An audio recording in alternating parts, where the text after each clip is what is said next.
Hi and welcome to the latest edition of the Leadership Untitled podcast, the show that brings together experts from the world of L&D and or leadership and shares their insights and experiences to hopefully help you guys avoid the traps that maybe we've fallen into in the past and give you some great tips going forward. This week my guest is Bernadette Ude-Wetherell.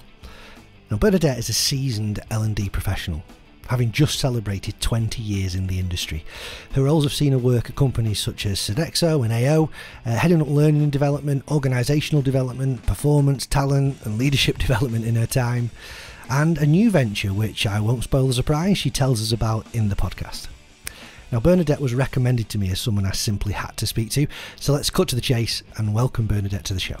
So hi Bernadette, welcome to the Leadership Untitled podcast. How are you doing? I'm good, thank you very much, Rob. Thanks for having me. Oh no, thank you for agreeing to come on. So you were nominated, no less, than the wonderful Zoe Dyson.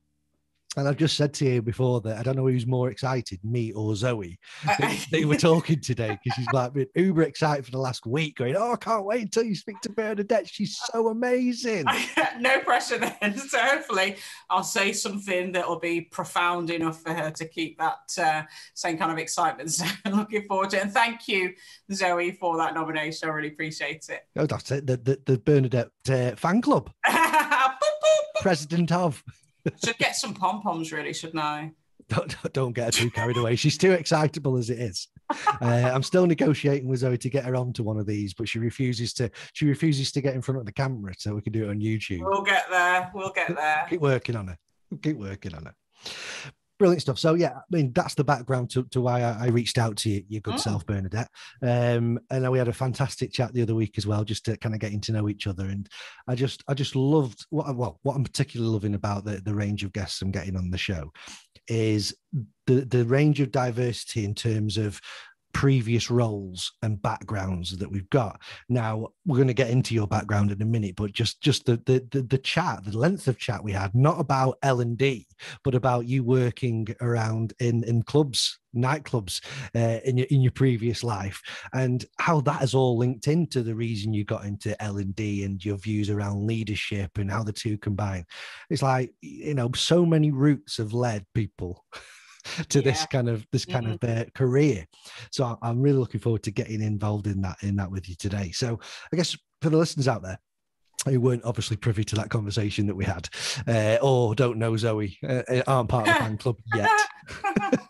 Do you want to give us a bit of a background of yourself and how it's all led to what and why you do what you do today? Yeah, so I'm a scientist by heart, actually. So I was that person that did all the three sciences at A-level, and I went off to university to study food nutrition with physiology. So I actually had desires and dreams to work with sports teams as a dietitian. But at the time, it wasn't really a thing. It hasn't really boomed in the way that it has now. And it was a dual path on my degree. So it was a what used to be called, I don't actually know if they still call it that, a sandwich degree. So it was 4 years and 1 year where you work in industry. And at the time, because pennies were short, I had a part-time job at a club on a Wednesday, Friday, Saturday night. So you were technically getting paid to be out. So you'd still dance to the music. You just wouldn't drink the alcohol. You just watch people get drunker and drunker, drink the alcohol. You're that person, aren't you? It's very hard to have a conversation with someone who's inebriated and you're not. It's quite hard. You're the one with the camera before everyone was carrying the camera. I've also got quite a good photographic memory as well, and I see everything, so I could recount every activity and every conversation that people have. So bear that in mind, people. But yeah, so I looked into whether or not I could do my year out in industry with a nutritionist or a dietitian, but it wasn't paid and I couldn't really afford to work for a year and not get any money. So I was having a conversation with my general manager at the time, and he actually said, well, why don't you come and do the hospitality thread of your degree as a manager here for a year? And I was like, oh, okay. we'll try that out. It's not really something that I thought about. So I did that for a year. And as we were coming towards the end of that year, they actually sponsored me for my final year at university. So I had a guarantee of a job to come back. So they wanted me to come back after I finished my degree. And then, that's where my journey in nightclubs started. And I quite like cars as well. Yeah. So I don't know why, I just loved cars from when I can remember. So my present to myself when I finished uni was to buy myself a car. So any opportunity to drive it, I would drive it, motorways, everything. Yeah. And an opportunity came when I'd finished my degree to go and help out in one of the new clubs in Coventry. Okay. And it was, it was just an opportunity to drive on the motorway. I didn't have air conditioning. It was summer, so it was quite a difficult journey. What was the car? What was the car? It was a Fiat Punto. That had been my dream car. That's what I'd wanted since I was at school. There was a little Fiat Punto. She was called Shaw, and she was green. She was called Shaw. Yes. It was the number plate had an SHA and a W in it, so I made Shaw out of that. There you go. That's what she was called. So I bumbled down to Coventry, helped them with some interviewing, and they asked if I wanted to come back and do some time with them as what they called visiting management, which was people from lots of different clubs who came to help. So in the daytime we would look, crates of beer and set up all the displays. And in the evening, we'd train the new teams so that they knew what they were doing, service, customer service, front of house, all those sorts of things. And it was an opportunity really for me to meet kind of like the head office type people, I guess. So area managers were there, directors were there, some quite senior people were there because it was a brand new club and it was, quite important to them at the time. And it just gave me an opportunity to kind of try out new things in a new place. But that's where my taste for people development was kind of born. I didn't know it at the time, but I really enjoyed what we did in the evening in terms of, people would come and they didn't know how to pull a pint. They didn't know how to, make cocktails. They didn't know how to, to do various different things in the club. And by opening night, they were pros. They could have, 4 pints going at the same time on all the different taps, and they time it well. They knew where everything was on the till, and it was just great. So I really enjoyed it. So I stayed there for a year, then went to Oxford, but kind of thought, it was only supposed to be a short time working in clubs because it is quite a lonely kind of profession because you work when other people are not. And you're off when other people are at work. You had to move around quite a lot. You worked in the dark. It was loud. It was, sometimes quite charged and quite aggressive. And you didn't really have any kind of rhythm and routine. So it was quite difficult to settle down or find a group of friends because by the time you did that, you were moving and you could move anywhere in the country. Yeah. But when I went to Oxford, the club wasn't in a particularly great place. So, wage percentage was 50% plus, the stock quality, the stock take and, the kind of performance of actually the club financially was very low. We were using quite a lot of agency staff. So, what I needed to do when I was there was kind of build a brand new team. So that was the whole life cycle of, building a concept of what I was inviting people to come and do. Then putting that recruitment out there and getting people to come for interviews, going through that process, telling people they've got a job and feeling the elation when they're really excited, but then bringing that group of people together to form a team that not only enjoyed working together, but delivered a great service as well. Yeah. And this is all out straight out of uni then. So, well, obviously the gap year, but... Yeah. So this was, I'd been out of uni about a year at that point. Wow. And I was just kind of like, this whole thing of, people and, people working together and culture and, all that excitement I really enjoyed. And it was on the New Year's Eve and I was just kind of like reflecting and thinking, what do I want my next year to look like? And I went on a course just after Christmas and I asked the person that was delivering the course that day how they actually got into the department. And she put me in touch with someone who put me in touch with someone else who put me in touch with someone else. interview, presentation. I stuck some blue tack on the wall and got told off for it, but I still got the job. Brilliant. So that's where my journey was born. So from nightclubs and then into training L&D, and then working through OD, performance talent, people, culture, engagement, until here we are today. Wow. And so often it seems to be anyway, with successful L&D leaders, that it came as an accident. And they got involved in something that was only supposed to be short term, and then very suddenly 20 years later, and I think I remember from our chat the other day, you'd celebrated 20 years in L&D, didn't you? It seems to be a magic number they're going around with everyone I speak to in a minute. Like, yeah, suddenly 20 years has gone, you've gone, wow, that thing I was going to do for a couple of weeks. Exactly. Suddenly, so as a leader in that sort of environment then, and not only that, but a young leader, what was that like? Because I'm guessing, whilst you probably had staff that were younger who would be working in there, you'd obviously have some people probably that were senior than you as well. What was that like? I guess both as a young person, but also as a female manager in, again, correct me if I'm wrong, but probably is quite a male world at that time as well. Yeah. It was, I think I was quite naive to it, really. So, when I had the conversation with my general manager, I was more excited about the fact that I didn't have to wear the god-awful uniform that we used to have to wear. Like, literally, it was awful, this uniform. I was just excited about the fact that I, got to wear a suit and I got some keys and, could roam around the club. And I think in the first instance, I hadn't really thought about what it really meant. There were some back office responsibilities, so payroll and stock takes and ordering and all those sorts of things. But then when you're operating, it's completely different. Because, the week before, the Saturday night before, I was behind the bar, that's what I was doing. And then the next week, I'm walking around with keys with my boom microphone and my headphones. So I've got my radio, and you just like, you can hear all service going on completely. I was like Madonna with a boom mic. That's spread everywhere now. You even get at the front of Morrison's and Tesco's doing that. Till 3, go to till 3.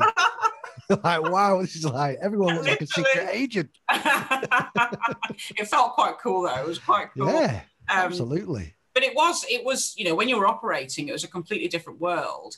And I know in most jobs, most people would say, no day is the same, no night is the same. But it really was in clubs, because you had so many variables. And then you throw alcohol into the mix, and, love and war and all those sorts of things. Everything. You've got a whole heap of emotions. So it was quite hard. And the fact that, I was technically the same as a lot of the people the week before. So kind of assert myself as, I'm a manager now was quite a quandary for me, because you kind of felt the need to be with them, but then you also had to think about what your responsibilities were now and what the expectations were of you in that role. So, you had, financial responsibility. So making sure that all the tills were cashed up and the money was secure. You had licensing responsibility. So making sure that you were a fit and proper person and all those sorts of things. So it wasn't really something to be joking about. And I lost friends. So, the first time I had to be a manager, so to speak, the situation was that a couple of people who should have been working didn't turn up to work. And then we found out that they'd actually gone to one of our other clubs in a different town. But I found that out by accident. It's just I was having a conversation with the manager and they said, oh, so-and-so and so-and-so are here tonight. And I was like, are they now? Are they really? Are they now? And I was just kind of like, but they're my friends, but they should be at work, but they're my friends, but they should be at work. And this whole thing of, what do I do? And I had to have a conversation. And they were just kind of like, oh, you think you're it now, that you're a manager and all that sort of stuff. And, we weren't friends after that. Is that something you had to prepare yourself to be able to do? Or was it something that somebody mentored you to say this is how that conversation's going to go, or what would it be? I just had to find it myself. because we didn't really talk about, mentoring or, show me the way a lot as such then. Whilst there was a lot of trust in your ability to do things, in terms of doing it better or, finding a way, it was very in the moment. So there wasn't always time to go, this is how you would have this kind of conversation. But I had to just sit them down and say, talk me through what happened last night kind of thing. And it was hard inside. It was really hard because, I'd been their friend and we'd been out together and we'd been to each other's houses. And so I was almost choosing a route. That's kind of what it felt like. That I had to make a choice between whether I was part of the group or whether or not I was separate from the group, but still with them. So finding that differential between being a leader or a manager, but still being able to be part of that team. That's the first time I'd ever had to really think about that. It's really, really being clear on kind of the roles and responsibilities. And I think this is I think there's two things that are true of new leaders that you're talking about there. Is one, that quite often they are promoted from within a team. And secondly, it tends to be because they were the best at the job that they were doing or really good at the job that they were doing. And it's a challenge that still exists today. I mean, I was in that situation. The first time I became a leader, I was suddenly leading the people I was working with. And it is really difficult. It's very difficult to think, well, how do I turn up today different to what I did yesterday?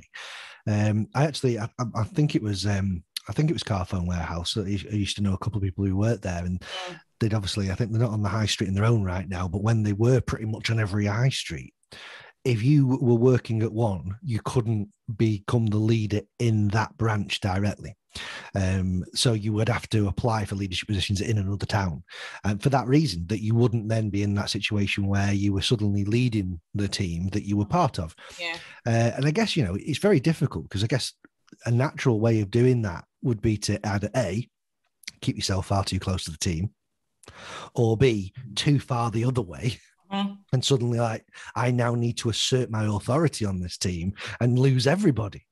So I guess how did you try and strike that balance? And for the guys listening into this, what sort of advice could you give for people who are about to or are finding themselves in that situation? I think if I was to go back and do that again, I probably would have had a conversation with the people that, whose team I was once in about actually, what was coming next, that, we were different, but we're still the same. It doesn't have to be that any of this is difficult. And usually, in those situations, it's not normally a problem until there's something bad that you need to deal with. So, but but you lay the foundations for that in terms of, how you are with them. So if you are still, pally, you are still leaning in on the jokes and all those sorts of things, you're still not distancing yourself. So I would say, decide what kind of leader you want to be and understand what that looks like before you then go in. I just went in blindly and was more concerned about what color jacket and shoes I was going to wear, and whether or not I could these keys would bulge on my jacket and stuff. I didn't have any preparation in my mind, so I just went in as normal, the way that I used to go, and then when things started to change, was a bit lost. So at the point where you get any new role, whether it be leading a team that you were once part of or going to a completely different business, is understand, who you want to be, understand what leader you want to be, understand what that looks like, and be that. That's probably what I would have done back then. Absolutely. And I think, share that with people. That was it's very similar to what you've just been talking about there, that the second leadership role I had was in the same company, but in a completely different division of the company. And no one knew me, and I had no experience of that side of the business.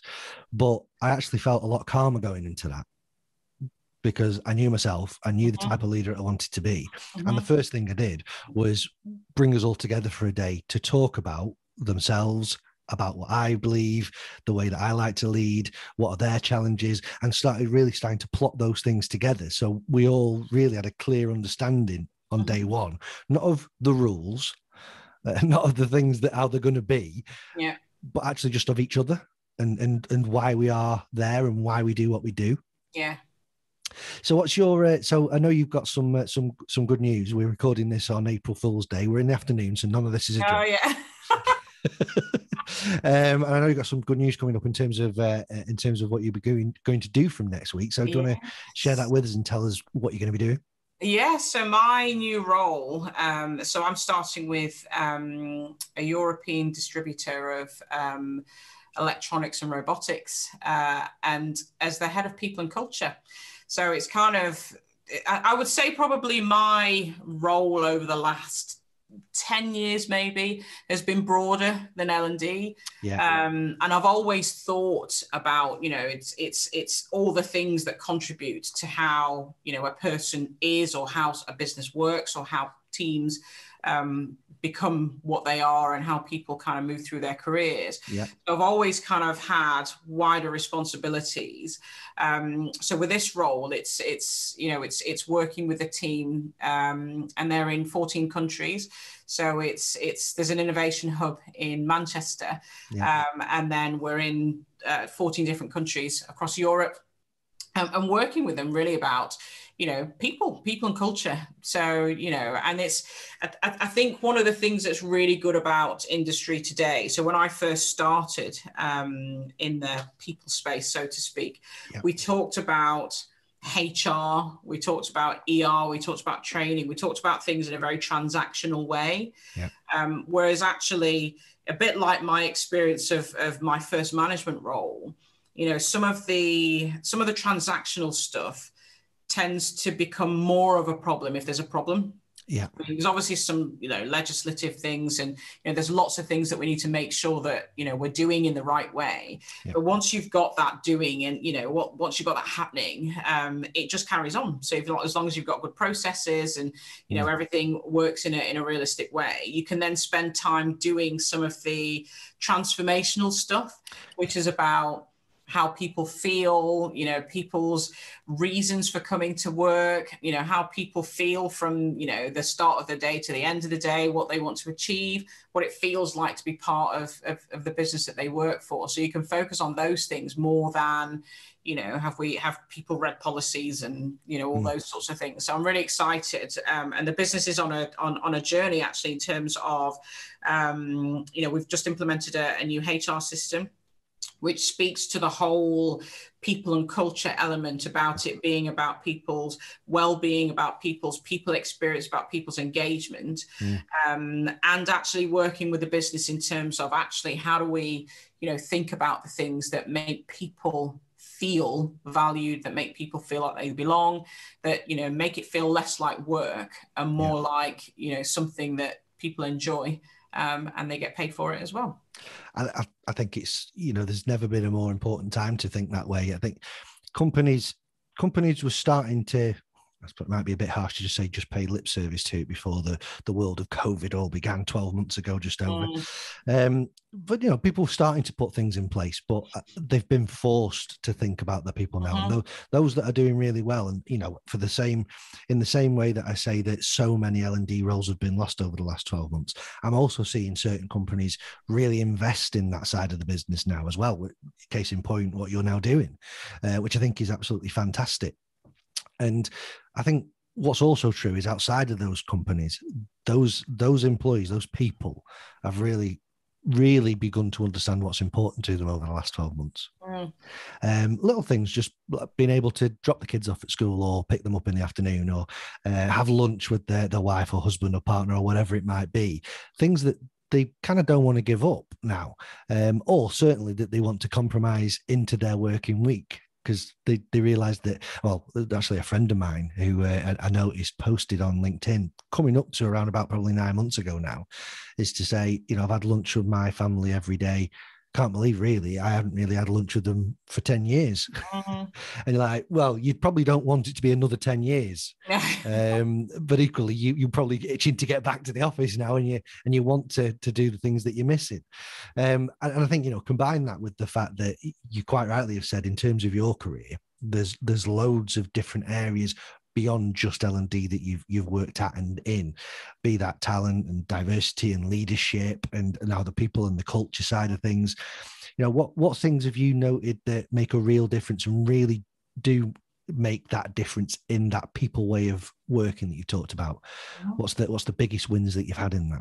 It's the whole, it's going back to humanity, really. I think, you know, this last year has reminded us. So, you know, we had all the be kind hashtags and, you know, all of those sorts of things happening last year, and people doing things for people who, you know, couldn't help themselves or were self-isolating. Yeah. And that's really what it's about, is remembering that people are people. Yeah. So everybody has different circumstances, everybody has different motivations, everybody has different reasons for doing what they do. And also everybody has different backdrops almost that they're working in. So, you know, you might have children, you might not have children. Yep. You might be looking after, you know, an elderly parent, or you might have someone in your household who's sick. You know, you may have been the first person in your family to go to university and get a professional job. There's so many backdrops that people have in their lives that bring them to arrive where you are. So everyone's got a story. Yeah. And I think, you know, in terms of, you know, leading, moving forward, it's taking the lessons that individual has learned through their life from their own story and bringing that into your organization and letting it flourish. So, you know, so as a woman, as a Black woman, I have a story, you know, I have experiences, I have an upbringing, you know, all of those things contribute to who I am today. And what I've been able to do and how I see the world and, you know, what my future and expectations are. But if I felt that someone said, yeah, great, that's fine, but we're not interested in all that, just come and do the things that we need you to do and be the person that we want you to be that fits into this slot here, I would almost feel imprisoned. Yeah. So it's that whole freedom and independence and recognizing that people are people is what the future is. It's really important for the future, and actually how, as leaders, we can create a culture in our organizations that people can really tune into. Yeah, well, we were having a chat just before we started recording this, just knowing people's names and being able to pronounce them correctly, for example. But I mean, how many leaders, I mean, people listening to this podcast now could actually reel off the names of all the people in their team and their partners and their children. And, you know, this isn't, I'm not setting the bar here to say, you know, suddenly you need to do memory quizzes and that sort of stuff, but you wouldn't need to do a memory quiz if you just do what we're doing now and talk, try and listen and understand. Yeah. You're quite right. If people say, if, you know, 5 people in the team say, I want flexible work and I won't be able to do this, in the past, it's tended to be judged on why you want that and what it is you're asking for. But we can't do that because everyone would want that now. Yeah. Can't all do that. It's ridiculous. Yeah. Whereas, you know, the simple question is going, oh, talk to me more about that. What's behind that? Why is it, how's that going to help you? Yeah. You know, something getting in the way for you in the minute. And I think, interestingly, I think leaders, I'd be interested to hear your thoughts on this. I've seen leaders, the immediate reaction has been, no, we can't do that. Why is it you think that in the past, and still to a degree today, leaders kind of shut down on that side of it and don't do the things that we're saying here, have those conversations, understand their people more personally and in more detail? What's stopping them? I think it's something that you said before, which is having to explain to other people why they've got a different way of doing things. So I've seen that in the past where people have said, but if we do that for that person, then everybody will want that. And I've said, well, you know, if it's not possible for everyone to have that, just have the conversation. No. So I think it's more to do with how people feel about dealing with the people who say, well, that's not fair, or the perception that people might say that's not fair. It's not necessarily reality, but they think if they do something for one, everyone's going to want it. But it comes down to trust. It comes down to, you know, respect. It comes down to seeing people as people. And actually, if you delve deeper if you are able to, accommodate somebody's needs into your working environment, you will get more back from that person in terms of their contribution, in terms of their dedication, in terms of, what they do whilst they're with you, than you would if you just shut it down and said no. But I think it's more that, we've kind of sort of forgotten how to have those conversations with people. And we have policies and things that tell us what the answer is supposed to be. But actually, innovate within a framework, you can make that into real life. It's a flat document, so it doesn't live and breathe on its own. We're the ones who are responsible for doing it. So if you haven't had experience of doing it, you might find it quite difficult. But often it's how people feel about how they would deal with something if it went wrong, rather than the if it went right kind of thing. So, but just, brave it. Yeah. Well, it's about actually aligning it to reality. There's a company, again, it shall remain nameless, that I work for, and it had a flexible working policy. And that policy basically said something to the tune of, the core working hours in this company are 10 till 3.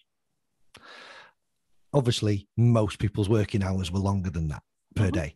But they quite categorically said, how you conduct your hours and work outside of that, those are the core hours we expect everyone to be available.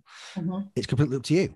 And the things built specifically around things like schoolrooms. If you can't start until 10, you don't start till 10. If you want to start early and you need to do things at 3, you do that.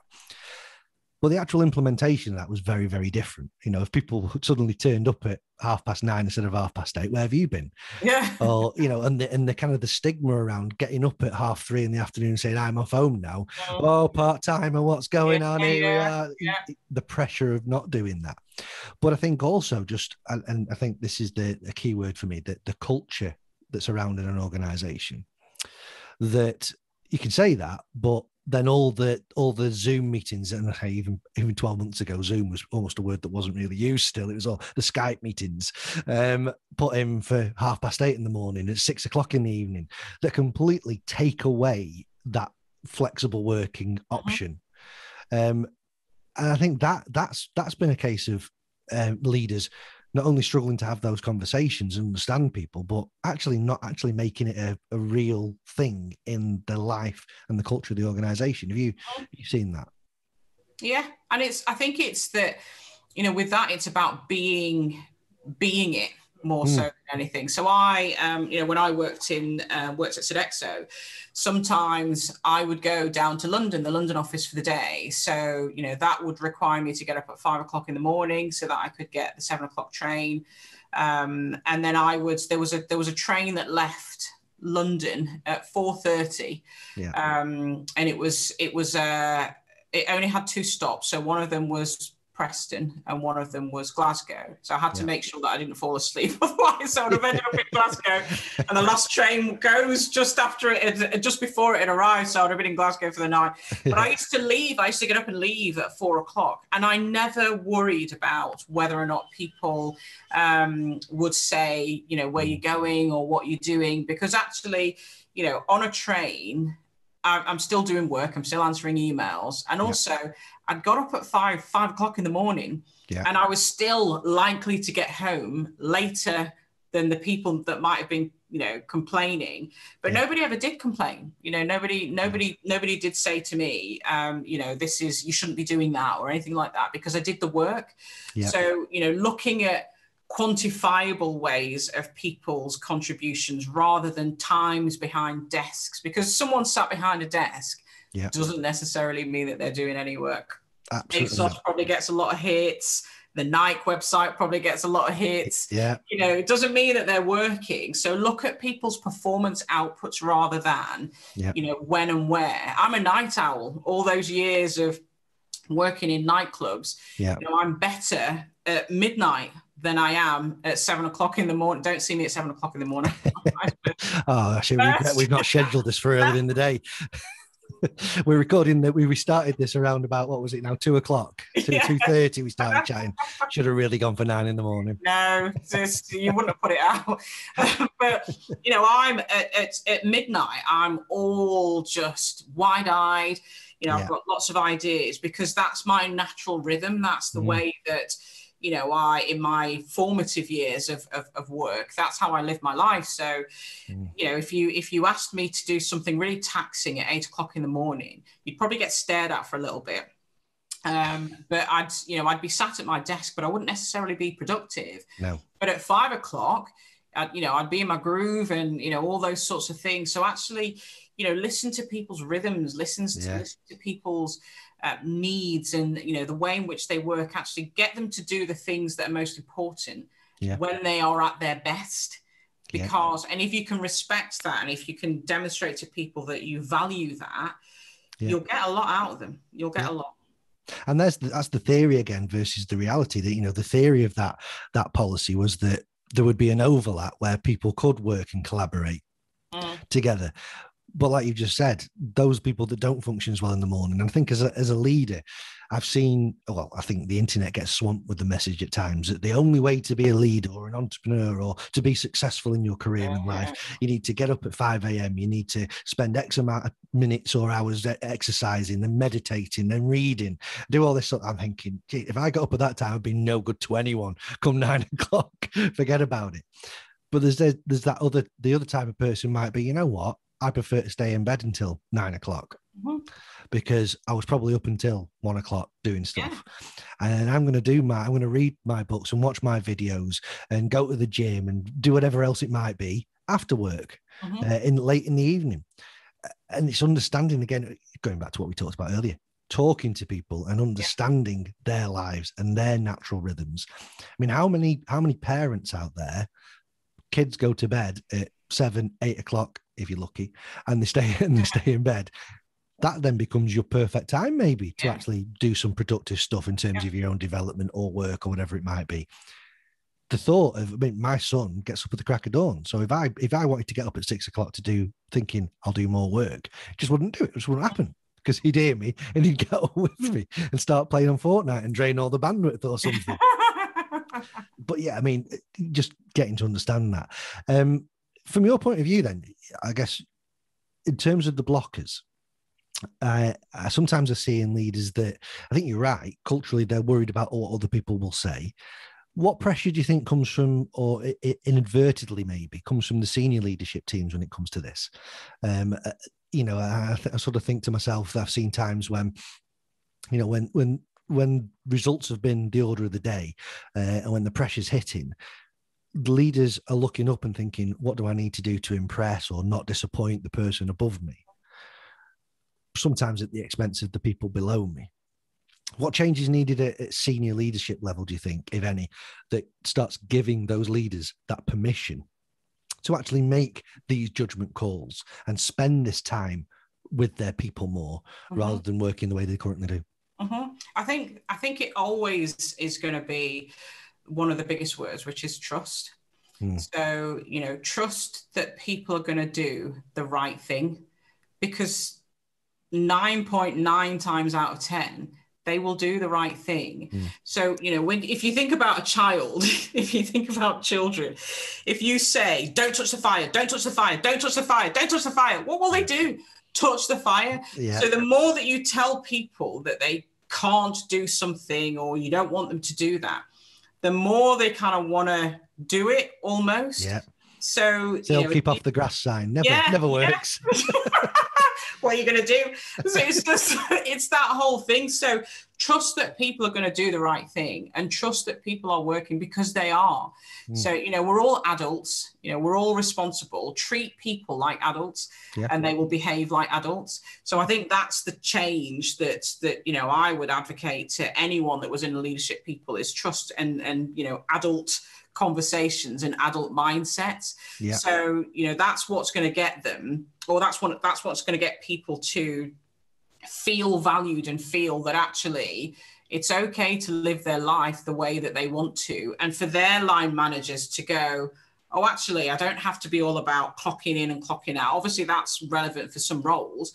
But, you know, I don't have to make sure that everybody's sitting here. I don't have to make sure that, you know, these 10 desks are full because there's a visit coming round and people are going to see. And if there's empty desks, I'll get into trouble. So if people feel like they're going to be caught doing the wrong thing, all the time, that develops a kind of fear, which then changes behavior.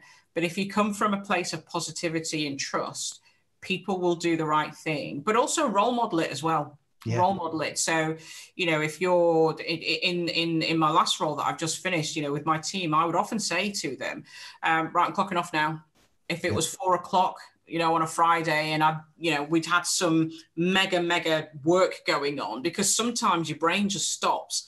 But there's no point trying to force it to do stuff for the next hour or hour and a half, because literally I'd just be moving a mouse around and staring. But rather than go for a walk, go outside, get some fresh air, listen to some music. It doesn't mean that the individual is contributing less. It just means that they will feel more like themselves, and therefore will feel more. So trust them and treat them like adults. Exactly. I mean, and sometimes I would go, you know what, it's getting up to lunchtime and I'm in the groove, as you kind of talked about it. I'm not going to stop. I'm going to keep going. And you know what, probably about 2 o'clock, I'm starting to go, I need just a bit of a break here. And the last thing I want to do is to go and sit in the canteen on my own and try and grab something to eat. So what I'm going to do is I'm going to go for a walk, clear my head, whatever it might be. Might actually take the opportunity to say, I'm going to go home. I'm going to use this time for my commute. I'm going to get home, and then I'm going to work for a few hours when I get back. Doing it in that way, having that flexibility. I think trust is a really big one. I think trust is something that I think it's been tested really well over the last 12 months, because I think, you talked about things like home working. I think the number one reason why people were told they couldn't work from home, apart from cost with certain circumstances, was you don't trust them to. If they absolutely could have done it, it was down to trust that you didn't let them do it. And I think it's gone one way or the other now, that people have realized that by doing what you've been talking about there, just letting that trust flow, they've realized that, wow, this actually works. And you see companies now, I think it was only the other day I posted on LinkedIn or shared on LinkedIn that Nationwide had told something like, was it 12,000 or something, 20,000 staff, they can now all work from wherever they want. Ordinarily sitting in the call centres in London and wherever else they've got those centres. So that trust has gone out, and they've gone, why wouldn't we? And I think in other ways, it's actually become really clear to some people that they don't want to work for the companies that they've worked for so long, because they felt so micromanaged. And certain companies I've seen going out there going, what's the best software for being able to track individuals and what they're doing? And even on a more jovial note, actually see TikTok videos going out there that give you life hacks to show that you're still working when you're not. And I've seen sort of the most intuitive things like fans with little pieces of string on that move the mouse. Sort of stuff. And you think, wow, what sort of environment? And the irony of it, that by creating an environment to try and prove you can trust somebody, actually gets them to go to a place where you can't trust them. But imagine, so, you just talked about those TikToks there. Imagine if you were to transfer that innovation into your work. I mean, if people are coming up with all sorts of weird and wonderful ways to cheat the system, they're not actually coming up with weird and wonderful ways to do their work. So take away the need to cheat and let the innovation flow 100%. where the work is. And actually, when people feel like more like themselves, they will do amazing things. And that's been my experience. Whenever I feel most like myself is when I have my big ideas. So if I'm jumping around dancing to Katy Perry or the Backstreet Boys or singing to Westlife, ideas pop into my head because I don't feel like there's something on my shoulders that, you shouldn't be doing that. Or, make sure your music's not too loud. I just feel free. And actually, when people feel like that, stuff happens, magic happens. So let it happen. Oh, I mean, how many times, I think, and everyone's going to relate to this, how many times have you been desperately trying to think of someone's name or what it was you needed from the shop or something like that, and you can't do it because you're really, you're on it, you're trying to. And then you just put your head on the pillow or you sit in the shower and you go, you'll sit in the shower, you stand in the shower. Somebody might sit in the shower, do what you want. But you kind of go, oh, that's it. You're not even thinking about it. Exactly. And I think this ties into a conversation I was having the other day with it's actually with James Hudson, who runs the L&D Mastermind, and it was around Dan Pink and that autonomy, purpose, and mastery. And again, you look at TikTok and you think the people over the last 12 months who have become experts in getting ping pong balls into small flasks via an assault course of 15 pans and various other obstacles, as well as a bunch of other things that people are doing. And you think, they're not getting paid for that. Nope. They're not, no one's employed them to do that. But there is this idea of letting the creativity out and wanting to master something and feel amazing about it, and the plaudits and the followers that people are getting because of that creativity. Now, I'm not suggesting for a second that every company in the world wants their people to suddenly be able to use a golf club to chip a CD into a Nintendo Wii. That's what people have been doing. But, there are great stories of companies out there that say, right, for X amount of time every week, we want to actually give people the freedom to just go away and think and create, which I kind of get in one sense. But for me, that's a little bit like saying we're going to have Dress Down Friday. You can be creative, but you can only be creative when you say. Yeah. Which goes back to what we've just said. I don't do my best work in the morning. So creative hour 9 till 10 on a Friday, it's not going to happen. Nope. How can we then start to create that? I mean, because ultimately, some people will be screaming at the podcast saying that's all very well and good, Rob and Bernadette, that we want to do that. But at the end of the day, we've got the pressure of the results. We've got to get this performance. The shareholders are all shouting at us. How can those first steps be there to get us into a place where we can allow that freedom more? So I went to a conference quite a few years ago, actually. And it was Charles Handy who was talking, and he was talking about the fact that creativity comes into people's minds when their minds are empty. So, because if it's full of other stuff, then, there's just no room for it, which is why, the whole dancing around your living room and stuff is when I have my best ideas. So actually, bringing that into the workplace, it's removing almost the clutter that we sometimes put on our employees. So, rules, regulations. I mean, granted, obviously we've got social distancing and, thinking about keeping our hands and our areas clean with COVID. But if you've got too many things that the individuals have got to think about, they're just not going to be thinking about the work they've got to do. So I've got a motto in life, which is about the shortest distance between 2 points is a straight line. So getting from one place to another in the simplest possible way is how I like to live my life. And if we can bring that into the workplace, so, it might be systems, it might be tools, it might be processes. So if you want to have a day off work, you don't want people to have to go through this process of permissions and, all these different levels of stuff before they can actually say, okay, so can I have a day off then, please? You want to make it really easy and accessible to people as well. So if we can simplify what we do and simplify how we want people to work, simplify policies as well. So, that people can get the gist of it without having to read 20 pages. So, if you have a dress policy, if you have, an IT policy, what are the most important things in there that people need to know? Tell them that. But, you don't have to write it, in a way that means that they've got to find 2 hours in their day to understand it or to even read it for the first time. So make things easy for people, make things simple, and just don't overcomplicate it. So people don't have to keep remembering all this stuff and they can just get on with what they've got to do. I think you're spot on. It's reminded me of an example that we should talk about processes. And I used to liken the idea of some of the complicated processes to the spare tire in a car. Stick with me, because I would say there's no legal requirement to have a spare tire or spare wheel in a car now for various reasons. But if you do have one, you suddenly then have a bunch of other processes you need to adhere by. It needs to be roadworthy. So it's actually, and when you actually think about this, it's not illegal to not have a spare tire, but it is illegal to have one that's not roadworthy. Yeah. So you actually just take it out and throw it away, and suddenly the problem's gone. And that's so much like these processes that maybe, well, this has happened. All right, shove another little bit in that process and that won't happen again. And before you know it, you've retrofitted all these things that maybe were triggered by one person.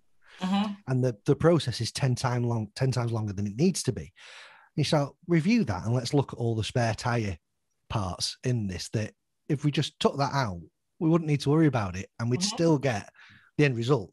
Because in the day, we don't buy a car to have a spare tire. That's not the reason we had it. Exactly. No one wants a flat. No one wants that. So exactly. And there's other ways of managing that risk. And so I think it's a really good way of thinking about it, really, that what are the things you can do to really simplify it? And one of the beautiful ways I've seen this put, and I think it was a gentleman they refer to as Coach K. I'm not overly familiar with his name. I can't remember it. But he was a US basketball coach of the Olympics in the early 90s. And he talked about standards instead of rules. And I've seen it. I've seen under maybe the bracket of standards, but maybe, 10 values with loads of massive paragraphs underneath it about what this means for the organization. And then 12 or 15 leadership standards with loads of things of what this means you should be doing with your team. And really what we're saying here is these are the rules. This is the rule sheet. And here are the processes, which include a load of rules again. But if you actually talk about standards, and Coach K actually just had 2 standards for the team because he was, I believe it was because he was more of a college coach. And then suddenly he was going to have all these NBA stars that were like a million times more famous than he ever was. And he said, well, I can't go in there and tell them all what to do because they'll just laugh at me. And the 2 standards were very much, I think it was something along the lines of always be honest and don't speak behind each other's back. Always look someone in the eye when you're talking to them. And you kind of go, everything else just kind of flowed from that.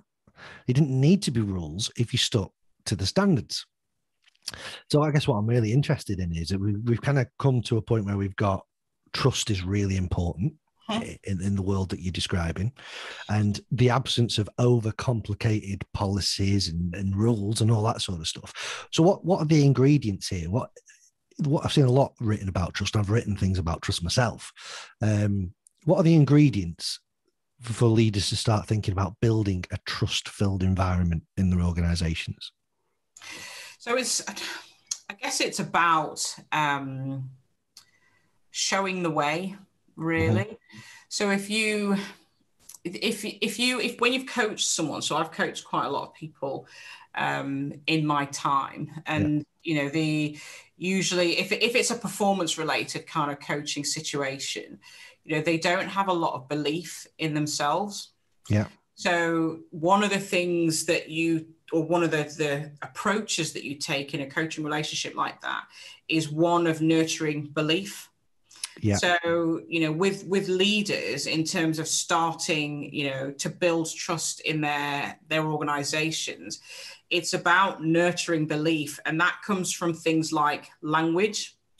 So, if you say something like, you can't do this, you must do that, that's not trusting. But if you phrase it as, around here, we kind of, we think about things like this. So, you kind of phrase it in a way that says, do the right thing, rather than being really prescriptive in terms of what you can and can't do. You can do what you want to do to get to that result. However, what I'd advise is you go and speak to them, then you do that.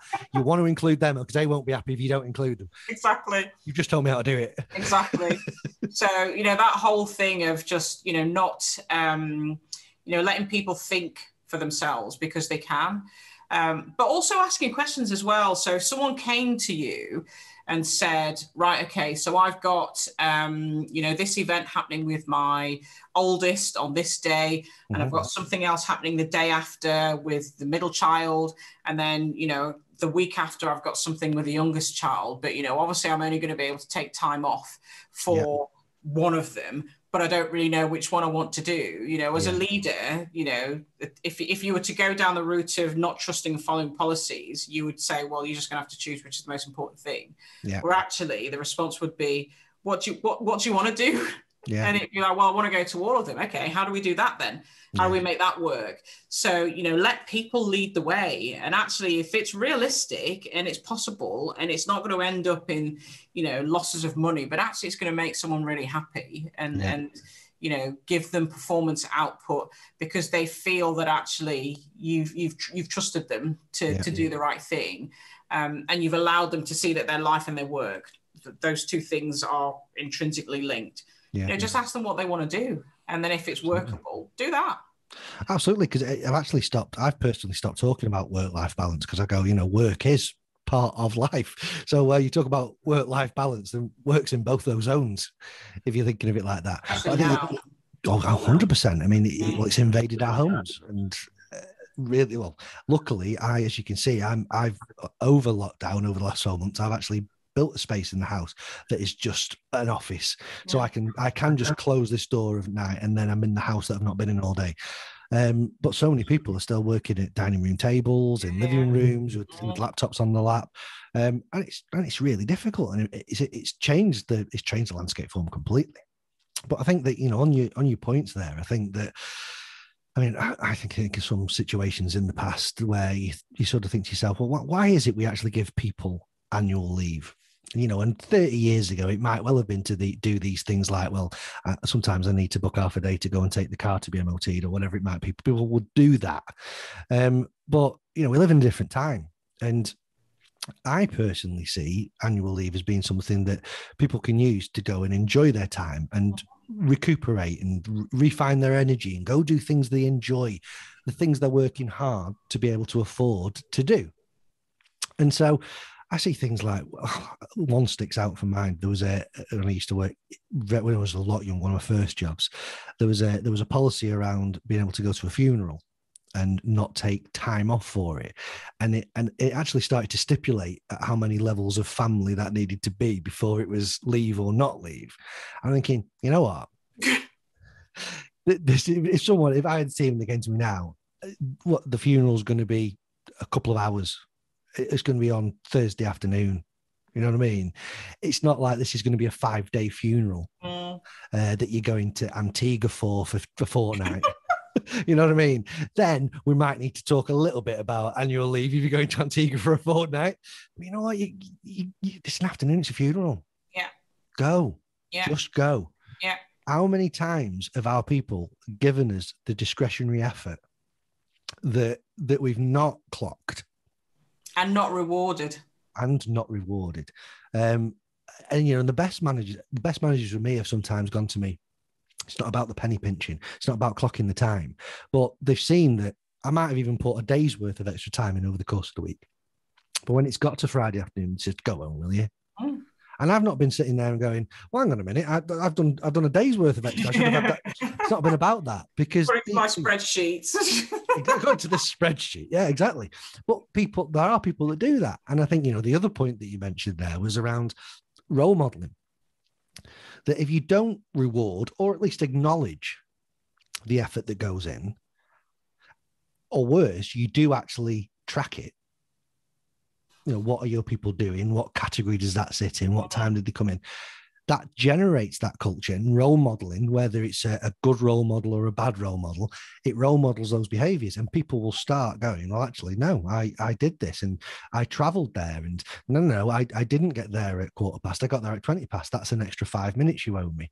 And in the grand scheme of things, you're going, really? Are we having a massive conversation?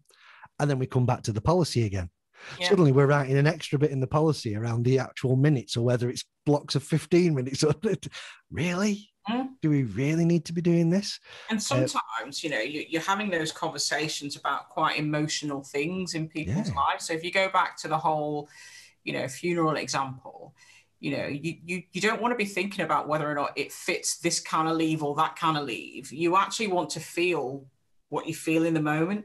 Yeah. So, it goes back to what we started talking about at the beginning of this, about humans and people. Yeah. And actually people have needs, emotional needs, and it's often the emotional needs and the emotions of people that will lead them to behave the way that they will behave. Yeah. So, if they feel trapped, or if they feel, micromanaged, or if they feel oppressed, they will react Yeah. In a way that either goes against that or is submissive to it and switch off completely. Absolutely. So, think about how you're going to make people feel in the circumstances that you're having those conversations. Absolutely. And just be a human and do the right thing. Absolutely. There was the best manager I've ever had. He managed me for a couple of years. And during that time, I had two colleagues. Unfortunately, in that time, their mothers passed away. And on both these occasions, the manager, when he found out, he just went, go. Mm-hmm. Just go. It's not because it was the funeral or anything like that. He just went, the second he was told, go. And he would say, if it's all right with you, I'll check in with you every couple of days to see how you are. Not because I want you back at work. You contact me if you need anything. Just go until you feel in a place where you want to come back. Because I know what's going on. And it wasn't because he'd lost his parents. He hadn't.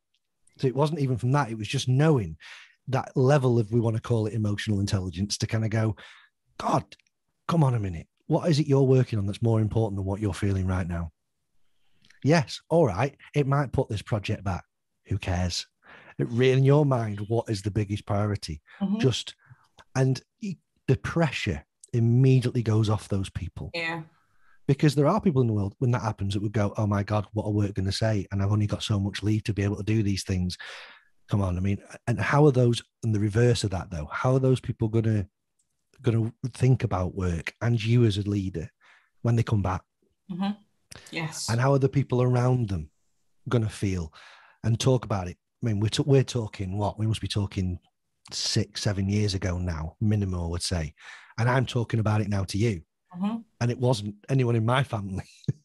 It has an impact though, doesn't it? So, people respond to what they see around them.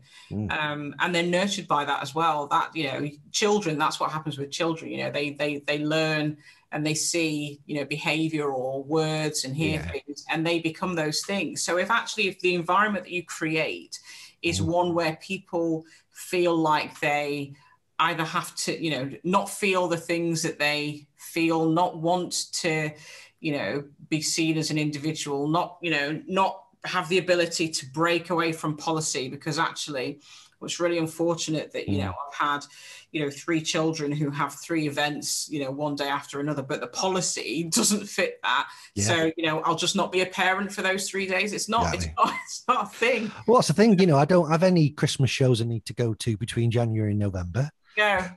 For some reason, they all happen in December. Oh, I wonder why that is. It's not, do you know what I mean? It's that whole, if people feel that the environment doesn't allow people to just be. Yeah. And not have to worry about some of the things that, we've had to worry about. Life happens, and we're never going to get away from that. Life happens. Yeah. So, when you're thinking about, yourself as a leader, but also as a business and how you talk about your business and what people say about you on the outside. Yeah. When people are looking for roles, they want to know what it looks and feels like on the inside. So it's not just a case of, shiny websites and, lots of posters and stuff that say various different things. What's the truth about, your culture? What do you stand for? And actually what's important? And you can see that quite early on. Yeah. So, as a leader, your mindset and the way in which you think about people it oozes out of your skin. Yeah. So if you're the kind of person that says, you have to be here at a certain time and you have to leave at a certain time, and we want every penny and every second of time that we're paying you for, your language will demonstrate that that's actually how you see the world. So be 100%. Conscious of that and recognize that actually people will pick up on those tones.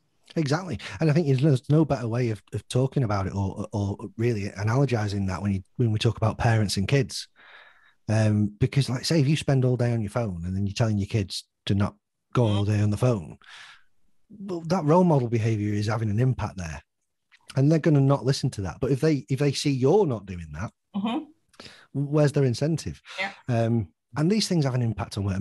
I consider myself, or certainly have been, a very loyal employee to organisations that I've worked for, and I've only ever actually walked out on one job. And again, I'm not going to go into the details of that. But I mean, I can. You'll be disgusted in this based on the conversation that we're having. But myself and my wife, and we're talking now, what would we be 11, 12 years ago? Unfortunately, had a miscarriage, and the person who was leading me at that time asked me to book leave off to go to the appointment to find out if we'd lost the baby. Oh, wonderful. And I'm like, and at the time, I mean, obviously, given the circumstance of what was happening, I was in that much shock that he'd said that. I just went, right, whatever. And I just went, that I haven't got the time to be talking to you about this. There's something else I need to be doing. But I didn't stay there. I basically just went, I'm not coming in for the next couple of weeks because I need to be with my wife. We need to be together. And then after those couple of weeks, I just went in and left.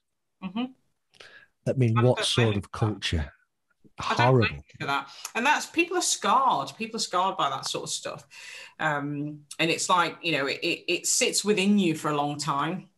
And it's, when I first started in L&D and training, we would talk about leadership, and we would talk about, all the inspirational leaders and stuff that you want to be like.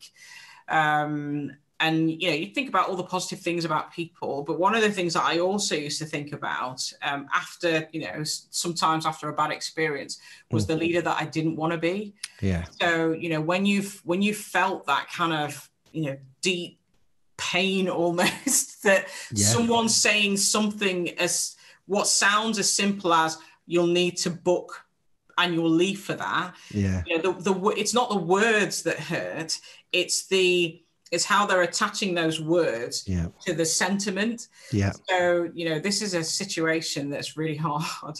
And, people don't know how they're going to feel in that kind of situation, because you can't train for it. You hope it never happens to you. Yeah. To attach a policy and remove the human element of, what's needed in that conversation. That's what I would say. I don't want to be like that. I don't want to be like that. I don't want to be like that. I would hate to think that somebody felt that I'd missed, the emotional, I guess, cry for help, or please, that's what people are saying.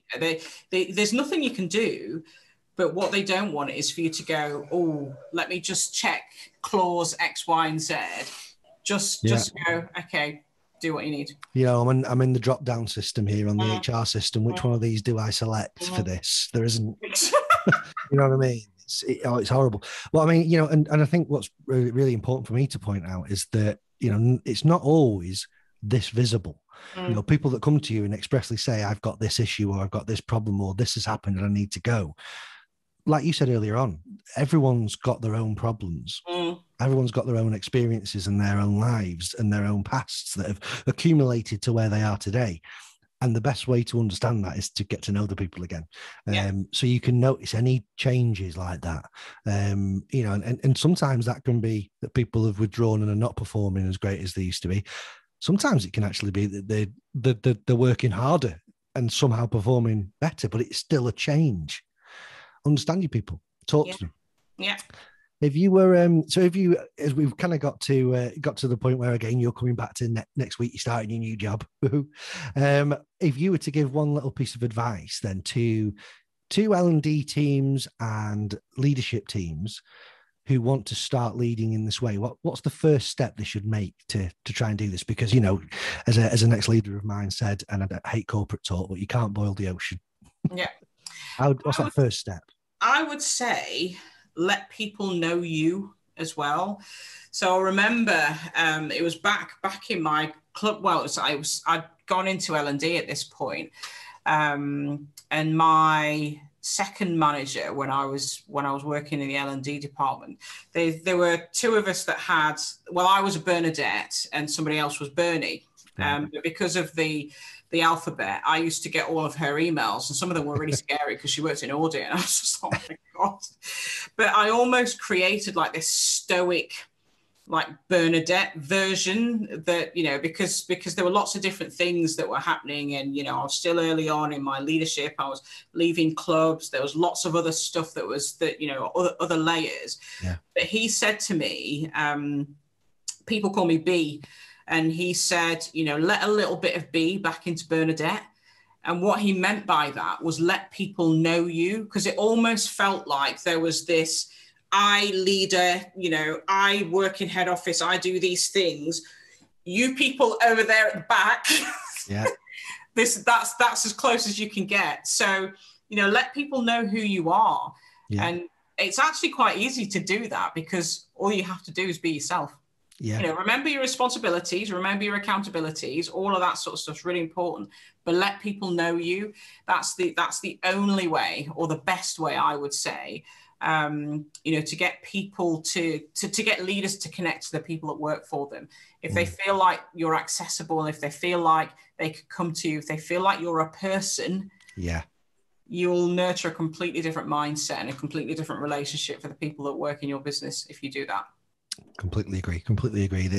It's the opposite of this idea of let's retrospectively try and train managers how to be emotionally intelligent. 9 out of 10 times you'll find that they are emotionally intelligent. You look at them at home, or the home lives and the Facebook and the kids and the family, it's there. It's not that they've not got it.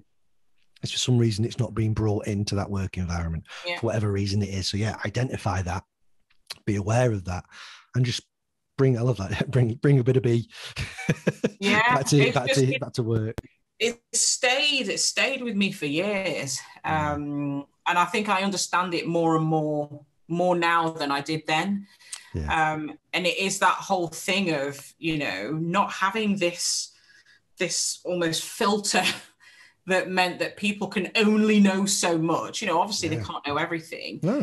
But if you distance people too much, you'll eventually lose them. Because and the thing is, people probably don't want to know everything. No. But they want to know the people they're working with. Yes. And you look at when you're in a team, and you talked earlier on about being part of a team. Quite often when you're part of a team, you do find out lots about each other.